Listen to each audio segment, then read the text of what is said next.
అంటే వీళ్ళ పార్టీ పుట్టక ముందే వందల వేల లక్షల సంవత్సరాల నుంచే దేవుడు ఉన్నాడు.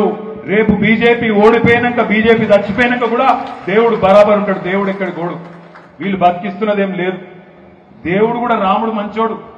రాముడి పేరులోనే మర్యాద రాముడు అంటారు. మర్యాద రాముడిని ఏమంటాడు? ఒకటే చెప్తాడు, లంగలకు దొంగలకు ఓటేయొద్దని చెప్తాడు. అర్థమైందా? పనికి మాలినలకు ఓటేయొద్దు. ఓటేసి గెలిపిస్తే రాజధర్మం నిర్వహించకుండా ఏ పదవిలోనైతే నిన్ను కూర్చోబెట్టినరో ఆ పదవికి న్యాయం చేయకుండా గాలి మాటలు గాలి తిరుగుడు తిరిగే సన్నాసులకు ఓట్లేద్దని చెప్పి శ్రీరాముడు కూడా చెప్తాడు. మనం ఆగం కావద్దు. ఇవాళ నేను మీ అందరినీ ప్రార్థించేది ఒకటే, 5 ఏళ్లు ఎంపీగా పనిచేసిండు వినోద్ కుమార్. 2014 నుంచి 19 దాకా, 19 నుంచి 24 దాకా బండి సంజయ్ కుమార్ గారు. 5 ఏళ్లు ఆయన, 5 ఏళ్లు ఈయన పనిచేసారు. మోడీ ప్రభుత్వం 10 ఏళ్లు ఉన్నది. మరొక్కసారి బేరీ చేసుకుందామా?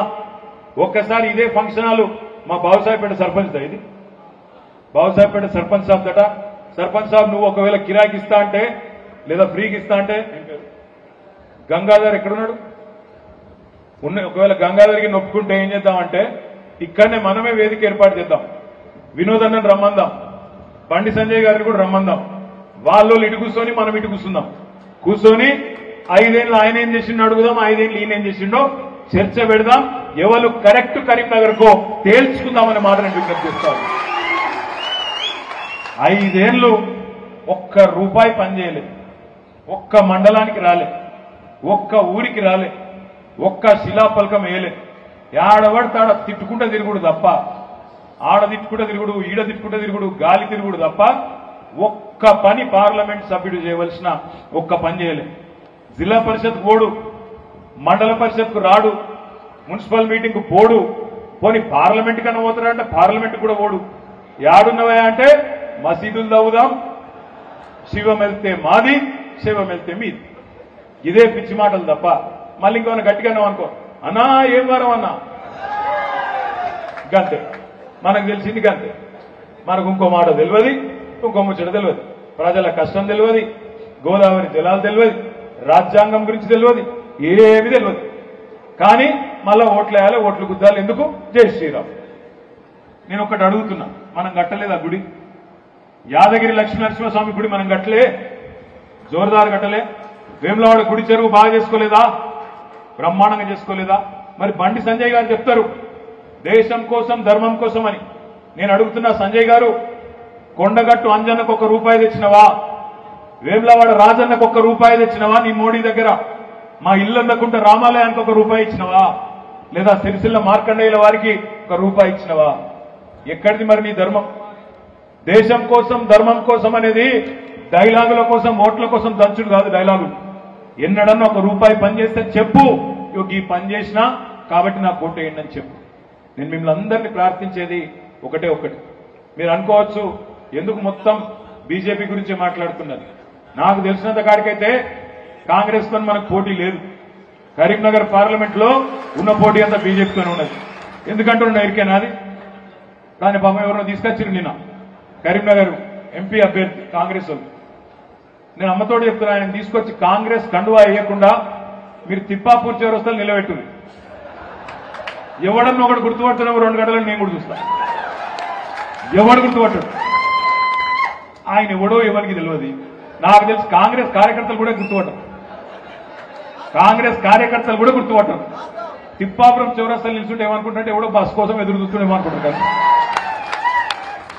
అంతే తప్ప గాయనట క్యాండిడేట్ అట. ఏమన్నా సిగ్గుండాలి కాంగ్రెస్ వాళ్ళకి. అంటే గింత మ్యాచ్ ఫిక్సింగ్, గింత అన్యాయమా? అసలు నిజంగా చెప్పాలంటే ఇక్కడ కరీంనగర్ పార్లమెంటుకు మాజీ మంత్రి జీవన్ రెడ్డి గారికి బాగా ఇష్టం ఉండే పోటీ చేయాలని. మనందరికి తెలుసు జీవన్ అన్న మంచోడు. జీవన్ అన్న అంటే ఏరియాలో కూడా మంచిగానే తెలుసు.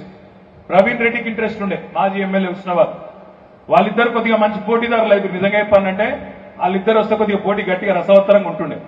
కానీ మ్యాచ్ ఫిక్సింగ్ లో భాగంగా రేవంత్ రెడ్డి గారు, బండి సంజయ్ గారు బదులుకొని ఏమనుకున్నారు ఎరికేనా? అరే గట్టి వాళ్ళని పెడితే అయితే బీఆర్ఎస్ గెలిచిపోతుందా, సప్పుడేగా ఒక డమ్మి గాని డఫర్ గాని పెడదామని చెప్పి ఎవడో ఊరు పేరు ముక్కు ముఖం తెలవడం తీసుకొచ్చి ఇలా కరీంనగర్ పార్లమెంట్ లో కాంగ్రెస్ బీఫారం ఇచ్చింది. నేనైతే మీ అందరికి చేసే విజ్ఞప్తి ఒకటే, వాళ్ళ కుట్రలు వాళ్ళ ఎత్తుగడలు వాళ్ళకు ఉండొచ్చు, మీరు మాత్రం వేములవాడలో పోయినసారి జరిగిన తప్పు దయచేసి ఈసారి జరగనీయకుండ్రి. మొన్న పోయినసారి కూడా నేను చిల్కకు చెప్పినట్టు చెప్పిన, ప్రతి మండలంకి వచ్చిన కేసీఆర్ గారు వచ్చిండ్రు, మీకు దండం పెట్టి చెప్పిండ్రు. ఏం చెప్పిండ్రు? మంది మాట నమ్మి, తెలుసు కదా మీకు, ఇక నేను చెప్పా. గట్లే అయిందా? ఇప్పుడు మంచిగా పాలిచ్చే బర్రెను విడిచిపెట్టి పొడిచే దున్నపోతుంది తెచ్చుకున్నాం. 100 రోజులలో అన్నీ అయిపోతాయి. డిసెంబర్ 9కి రుణమాఫీ రాగానే ఎంబడ సంతకం పెడతా అన్నాడు. అయిందా సంతకం? అడగాలి మనం రైతన్నలను, మార్పు బాగున్నదే అని. ఎవరెవరైతే గుద్దినరో అడగాలి, మార్పు మంచిగుందా అని అడగాలి. డిసెంబర్ 9 రుణమాఫీ అన్నాడు కదా, అయ్యిందా? ఏం చేసిండి ముఖ్యమంత్రి? గత 145 రోజులు రెండే పనులు చేస్తుండు. ఒకటి చిల్లర మాటలు, రెండోది ఉద్దర పనులు. చిల్లర మాటలు, ఉద్దర పనులు. తెల్లారు లేస్తే పనికి మాలిన మాటలు. సెక్రటేరియట్ పోతాడు,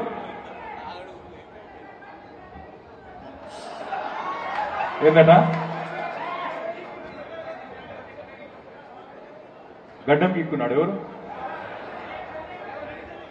అచ్చా ఆయన. నేను చూడలేదు అన్న. నీ పేరెందుకు? నేను ఆ వీడియో చూడలేదు, నాకు ఫార్వర్డ్ చేశారు. నేనేమంటున్నా, ఈ ముఖ్యమంత్రి సెక్రటేరియట్ పోయింది.